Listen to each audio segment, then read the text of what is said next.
और एक बड़ी खबर इस वक्त आ रही है। पटना में बीजेपी विधायक दल की बैठक इस वक्त चल रही है। सम्राट चौधरी के समर्थन में नारेबाजी इस दौरान बैठक में हो रही है। बैठक में जो पर्यवेक्षक हैं यानी कि ऑब्जर्वर शिवराज सिंह चौहान मौजूद हैं, रविशंकर प्रसाद मौजूद हैं, नित्यानंद राय इस बैठक में मौजूद है, गिरिराज सिंह आपको यहाँ पर नजर आ रहे हैं, विजय सिन्हा भी इस बैठक में मौजूद हैं और साथ ही सम्राट चौधरी भी आपको यहाँ पर नजर आ रहे हैं। इस वक्त राष्ट्रगान वहाँ पर चल रहा है और तस्वीरें हम आपको दिखा रहे हैं। विजय सिन्हा साथ में आप सम्राट चौधरी को देख रहे हैं। अब यहाँ से आज बिहार के लिए दरअसल एक ऐतिहासिक दिन है। यहाँ से आप देखिए कि किस तरह से पावर शिफ्ट हो रहा है और वो बीजेपी जिसका बरसों पुराना ये सपना रहा कि प्रदेश में उनका अपना मुख्यमंत्री हो, वो उसका जो सपना है आज पूरा होने जा रहा है। 4 बजे का वो वक्त जब ये बताया जा रहा है कि नाम का ऐलान कर दिया जाएगा और बहुत संभव है कि वो नाम सम्राट चौधरी का ही हो, क्योंकि उनकी सबसे ज्यादा तेज जो रेस में चल रहा है नाम सम्राट चौधरी का ही नाम चल रहा है। और वो तमाम समीकरणों की अगर बात करें तो वो उसमें फिट भी बैठते हैं। इस वक्त क्या अपडेट मिल पा रही है? आदित्य झा इस वक्त हमारे साथ जुड़ चुके हैं। आदित्य, क्या अपडेट इस वक्त मिल रही है? अब बहुत ज्यादा वक्त नहीं रह गया है, लेकिन आज बिहार के लिए बहुत बड़ा दिन है, बिहार की राजनीति के लिए एक ऐतिहासिक दिन है। उसके बाद बीजेपी के तमाम नेताओं ने यह कहना शुरू किया कि चेहरा हमारे नीतीश कुमार। देखिए, आपने सही कहा कि बिहार के लिए एक बहुत ही ऐतिहासिक दिन है। पिछले 21 वर्षों से बिहार की सत्ता पर एक छत्र नीतीश कुमार का राज था। जदयू अभी तक माने आज की तारीख तक बड़े भाई की भूमिका में थी। मुख्यमंत्री नीतीश कुमार होते थे और डिप्टी सीएम बीजेपी का होता था, लेकिन कल से वो बदल जाएगा क्योंकि मुख्यमंत्री नीतीश कुमार ने इस्तीफा दे दिया है और अभी बीजेपी कार्यालय में बीजेपी विधायकों की बैठक हो रही है। शिवराज सिंह चौहान के अलावा तमाम विधायक और बीजेपी के जितने वरिष्ठ नेता हैं वहाँ मौजूद हैं और नेता का चयन किया जाएगा। और 4 बजे विधानसभा के सेंट्रल हॉल में एनडीए की बैठक होने वाली है, जिसमें खुद नीतीश कुमार भी मौजूद रहेंगे और जो हमारे सोर्सेज बता रहे हैं, मुख्यमंत्री के तौर पर सम्राट चौधरी के नाम का ऐलान किया जाएगा और कल 11 बजे लोक भवन में मुख्यमंत्री के पद के रूप में वो शपथ भी ले लेंगे। तो बीजेपी का जो सपना था कि बिहार में बीजेपी का मुख्यमंत्री हो, वो अब कल से वो सपना साकार होने वाला है, क्योंकि मुख्यमंत्री के तौर पर नीतीश कुमार का जो बेहतरीन कार्यकाल रहा है वो आज खत्म हुआ। कैबिनेट के बैठक में मुख्यमंत्री ने इस्तीफे की पेशकश की, सभी मंत्रियों ने उनको उसके लिए धन्यवाद प्रस्ताव पारित किया। उनके कार्यकाल में बेहतरीन काम के लिए उनको बधाई दी, धन्यवाद दिया। और उसके बाद जो अभी सिलसिला हुआ उसमें बीजेपी के तमाम नेता यहाँ पर आए थे। खुद नितिन नवीन आए थे, शिवराज सिंह चौहान, दोनों डिप्टी सीएम प्रदेश अध्यक्ष नीतीश कुमार से मिले हैं और उनसे मुलाकात के बाद मुख्यमंत्री नीतीश कुमार लोक भवन जाकर के इस्तीफा देते हैं और अब जो है सो नई सरकार के गठन को लेकर के प्रक्रिया शुरू हो रही है। ये सिर्फ नई सरकार का गठन नहीं है, बल्कि आप ये देखिए कि ये पावर शिफ्ट है। आदित्य, ये सिर्फ नई सरकार का गठन नहीं बल्कि बड़ा पावर शिफ्ट है। आप ये देखिए, और यहाँ बीजेपी सिर्फ साझेदार नहीं है बल्कि वो किस तरह से एक धुरी सत्ता की बनती हुई नजर आ रही है, क्योंकि आप देखिए मुख्यमंत्री भी उनका होने वाला है, गृह मंत्रालय जो कभी नीतीश के अलावा और किसी के पास रहा नहीं वो हो, विधानसभा अध्यक्ष, और पूरा एक तरह से आप ये कहिए ना नीतीश युग का अंत। तो अब यहाँ से बीजेपी एक बड़ा पावर शिफ्ट यहाँ पर हो रहा है, पूरे समीकरण बदल जाएंगे।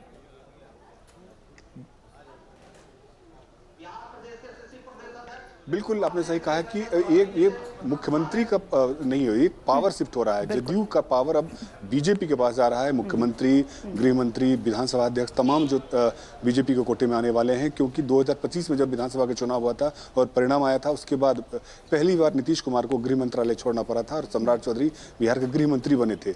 उसी समय से लग रहा था कि सम्राट चौधरी नंबर 2 की भूमिका में बिहार सरकार में है और आज जिस तरीके से हो रहा है, सम्राट चौधरी के नाम पर लगभग सहमति बन चुकी है। शिवराज सिंह चौहान बता चुके हैं बीजेपी के नेताओं को कि सम्राट चौधरी के नाम पर सबों की सहमति है और एक तरह से कहा जाए कि अब बीजेपी बिहार में लीडिंग पोजीशन पे आ गई है। और बिल्कुल आपने ठीक कहा, और सम्राट चौधरी का जब आप जिक्र कर रहे हैं आदित्य, तो शायद सम्राट चौधरी के नाम पर इसलिए भी सब एकमत होंगे क्योंकि एक तो वही ओबीसी चेहरा और वो कुर्मी कोयरी जो खुद नीतीश कुमार की एक राजनीति रही है, जो उनका एक वोट बैंक रहा है, उसका प्रतिनिधित्व भी वो करते हैं। खुद नीतीश कुमार कुर्मी समाज से आते थे और ये कोयरी, तो उस अभेद्य किले में भी सेंध लगाई है बीजेपी ने इसके जरिए।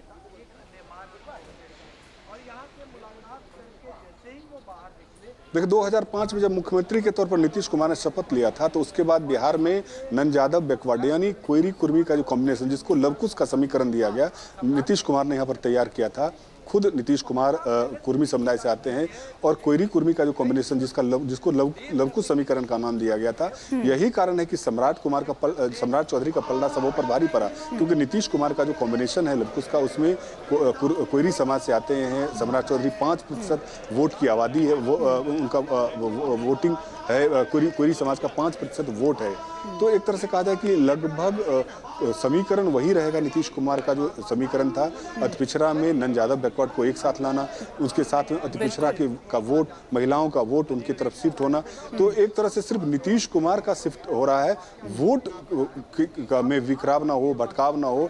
यही कारण है कि सम्राट चौधरी का जो पलड़ा सब पर भारी पड़ा है, क्योंकि नीतीश कुमार की चहेते इसीलिए हैं क्योंकि वो दोनों का जो कॉम्बिनेशन है कोयरी और कुर्मी का, वो यहाँ पर फिट बैठता है। प्लानिंग बहुत पहले आदित्य हो गई थी, यही कारण है कि अमित शाह ने आबादी है वो नीतीश कुमार का कोट।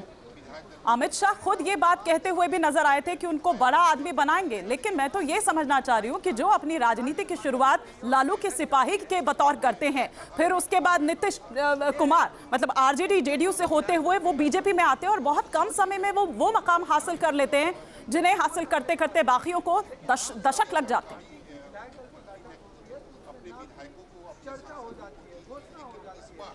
देखिए, बिल्कुल आपने सही कहा है कि पिछले 4 दशकों से 80 के बाद से तमाम जो बीजेपी के बड़े नेता यहाँ हुए वो संघर्ष करते रहे कि मुख्यमंत्री कैसे बीजेपी का मुख्यमंत्री बने।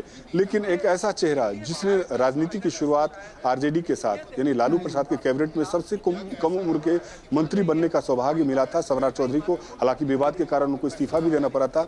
बहुत दिनों तक आरजेडी के विधायक रहे।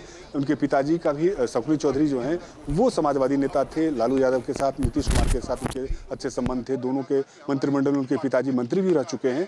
तो उनको एक विरासत में मिली है राजनीति, लेकिन उन्होंने समय का तकाजा पकड़ा।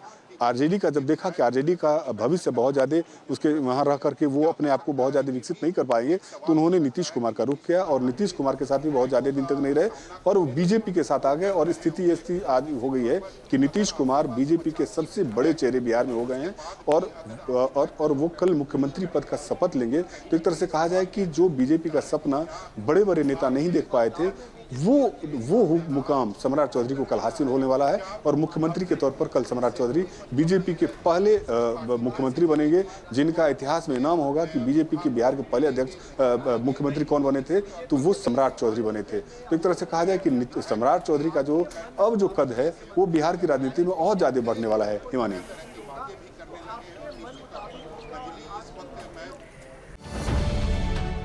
अब से डीडी फ्री डिश की चैनल नंबर 57 पर देखिए न्यूज नेशन।